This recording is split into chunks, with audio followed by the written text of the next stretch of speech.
দেশজুড়ে কারফিউ জারির পর মাঠে নেমেছে সেনাবাহিনী। প্রথম দফায় দুপুর 12টা থেকে দুপুর 2টা পর্যন্ত কারফিউ থাকবে না। আবার রোববার সকাল 10টা পর্যন্ত সারা দেশে 144 ধারা বলবৎ থাকবে। সকালে রাজধানী ঢাকার পরিস্থিতি জানিয়েছেন সহকর্মী বুলবুল রেজা।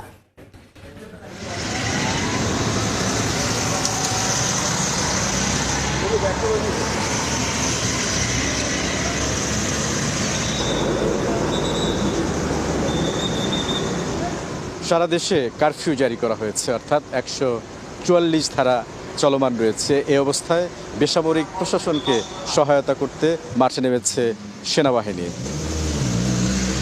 সকাল থেকেই দেখেছি রাজধানীর বিভিন্ন গুরুত্বপূর্ণ যে পয়েন্টগুলো রয়েছে, গুরুত্বপূর্ণ যে সড়কগুলো রয়েছে, সেখানে সেনাবাহিনীর সদস্যদের তারা দায়িত্ব পালন করছে। ফার্মগেট, বিজয় সরণি, সংসদ সচিবালয় অর্থাৎ পুরো সংসদ ভবন এলাকা, গণভবন, প্রধানমন্ত্রীর কার্যালয় সহ যে গুরুত্বপূর্ণ এলাকাগুলো রয়েছে, যে সড়কগুলো রয়েছে, সেখানে কিন্তু পর্যাপ্ত সেনাবাহিনীর সদস্য মোতায়েন করা হয়েছে।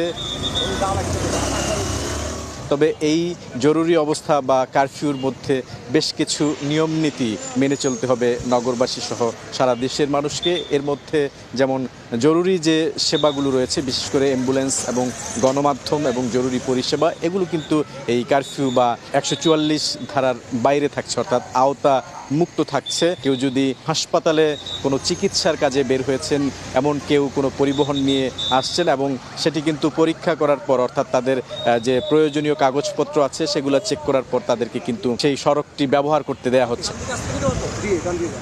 আজকে দুপুর 12টা থেকে 2টা পর্যন্ত কিন্তু জরুরি যে অবস্থা অর্থাৎ কারফিউ সেটি শিথিল থাকবে। গত কয়েকদিনে যে বিক্ষোভকারীদের যে তাণ্ডব, সেখানে কিন্তু যে সমস্ত এলাকাগুলো ক্ষতিগ্রস্ত হয়েছে সেই পয়েন্টেও কিন্তু সেনাবাহিনী তারা এই দায়িত্বগুলো পালন করছে। তো আমি কিন্তু বাংলাদেশ সেনাবাহিনীর যারা সদস্য রয়েছেন তাদেরকে মোতায়েন করা হচ্ছে, তারা তাদের যে দায়িত্ব সেটি পালন করছেন। বুলবুল রেজা, সময় সংবাদ, ঢাকা। চলমান কারফিউর কারণে রাজধানীর কাঁচা বাজারে কমেছে নিত্যপণ্যের সরবরাহ। ক্রেতা সংকটে অনেকটাই কমেছে বেচাকেনা।